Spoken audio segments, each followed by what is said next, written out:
What's up, guys? Got these water bottles that I'm gonna put into my chest freezer so we can get them frozen up so we can show you what to do with paint. Here we go. You'll wanna freeze them in advance and we'll bring them to the field. All right, guys, so the ice is ready. Let's snag it.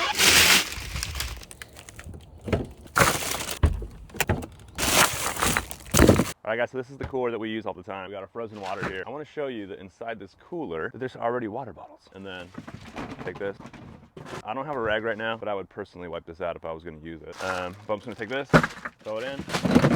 See, this is how much ice you get. Not all the way full. If you do this. 2, 4, 6, 8, 9. I did 9 bottles. So I'd probably take like 10, 11, 12, 13, 14. But you do want to take and put cardboard on top of this. It'll just help create thermal barrier between the ice and the paint. You don't want to put the paint on direct cold exactly. I'm gonna get some cardboard. We'll put it on top of here, and then we could fill our pods and put it in the cooler. All right, guys, so I got these cardboard boxes. I'm gonna throw on top of the ice. That just creates a little barrier between direct contact with the ice and the paint. That can be a little harsh for the paint, so we just throw a couple boxes in there. It looks like 2 will be enough, so we'll just use 2. I'll show you what that looks like. There's just a layer of a frozen bottle, layer of cardboard. Now we can just put our pods right on top of this, or even put pod packs in there, whatever. So this is what I would do if it was a hot day or a day that was warming out. Like today, right now, I think it's like 65. It will get warmer throughout the day. So I don't know if I would necessarily take all my paint if I got it at this time in the morning and throw it directly in the cooler. If it was open bags and that kind of thing, if I had boxes that were closed, probably put those in there, just because again, that cardboard creates a little bit of a barrier between the paint and the cold. So you're not getting that full impact of the cold on the paint. Throughout the day, you want to manage this, that if the paint is too brittle for you, leave the paint out, don't put it in the cooler, kind of monitor it throughout the day, checking on it and whatnot. You could leave it in the sun if it's way too brittle and you need it to become less brittle, then you could leave it in the sun. Again, you do want to monitor these things though, right? Because they all impact the paintball differently. So if you leave it in the sun too long, it becomes super bouncy. They can start to potentially stick together. If the gel gets way too hot, then it becomes like a gummy bear kind of, and it'll just stick together. So you don't want to leave it in the sun for super long times or in high heat for a long time. So another thing that you guys could do is a lot of people are going to buy all their paint in the morning at a tournament. You don't necessarily need to do that. Buy the paint that you need for the first couple of matches, get that paint set up, get it situated, and make it so it's perfect for those first couple of matches. And then throughout the day, you can go buy a couple more and a couple more. And the reason why you would do that is because when it comes out of that trailer, it's kind of as close to perfect as we can get it. Now, with that said, if you get the paint in the morning and it's way too bouncy, then get it on the ice. Buy all your paint, throw it in the cooler, get as much as you can in there so that you can make sure you get it nice and cool to make it more brittle. If the paint's super brittle, too brittle, then get the paint, get it out, get it into the sun, get it into some heat, maybe get it in your car with the heater going so that you can kind of start taking initiative with the paint here and get it so it's optimal for your use. I will tell you that when we go to NXL events, we play matches, so those matches last like 30 minutes or so. What we do, for our matches here, there's a match prior to ours, we will get our paint when the match prior to ours start, or somewhere close to that timeline. So we have about 30-40 minutes for us to pot the paint up, get it ready. We do get it in a cooler because we're almost always at a place where it's going to be 80, 90, 100 degrees. It can be humid. So we're getting that paint at the last minute. So you guys could use that tactic also of buy the paint as you need it and take care of it that way. Now, if you were an individual, you don't have to have this giant cooler. You could have a small cooler. If you need to, just bring a small cooler, put a little bit of ice in there, get a little thermal barrier, get some cardboard, whatever there. You can fill your pod pack, a couple extra pods, and that'll make a big difference. One of the things you guys will notice, you'll start noticing at almost every event, including NXL events too, because not all teams manage their paint this way. The tournament will start, the paint will be fantastic, breaking on everything, maybe a bounce here or there. Typically it's gonna be breaking on everything. And then as the day goes on, oh, bounce, bounce, bounce, bounce. And everyone goes, oh man, the paint, shit, no, the paint's no good. And it's like, it's not the paint's fault. You bought your paint at 8 a.m., it's noon, you left it in the sun. Like the paint's gonna become bounce. That's the way it works. Sometimes people wonder, why is the paint so good out of the truck? Yeah, because guess what? They keep it at the perfect temperature. The boxes haven't been open. They haven't been exposed to humidity, to any of the elements. So just protect your paint from the elements so that it's perfect right when you start your match. And same thing goes for some of these big games. Anything you go and play, if you can protect the paint from the elements, it's gonna be a heck of a lot better. One thing we're gonna do at DBS is if you guys got coolers and you wanna bring them out, you wanna leave them at one of the tables or whatever, or under the webcast trailer, that's totally fine. I don't plan on throwing any of them out or anything like that. Then all you'd have to do is go, get a case of water, freeze the case, or freeze however much you want for your ice situation here, but then just bring it to the field the morning up. I mean, we're starting to see this also on Sunday Fun Days where, yeah, we have the Advantage shell. I feel like that paint is great. At the end of the day, people bought it in the morning at 8 a.m. when their matches started, or 7:30, and their last matches at 10:30 or 11 were now heating up. It's in the sun. People aren't necessarily taking great care of it. You're starting to see some bounces. So if you use this method, you should see a whole lot better performance from the paint later in the day. Another thing that goes with that is don't be afraid to take your pod pack off, put it in the cooler. That'll cool down the pod pack, it'll cool down the paint. You could also rotate the paint. So if you go out and, say you played a 30-minute match and you haven't really used the 4 pods that are against your back, take those 4 out, throw them to the, move them to the bottom of the cooler so it's kind of closest to the ice. Take those bottom 4, throw those in your pod pack. Those are going to be a little more brittle than the ones that have been in the heat, have been on your back, where it's also radiating a little bit of heat. So that again, the paint's just optimal. And again, you can change these things based on what's happening for you with the paint. If the paint's too brittle, then don't use the cooler. Get your paint, either maybe switch grades of paint if that's a problem, but get the paint out, let it warm up a little bit. I will tell you that right now it's probably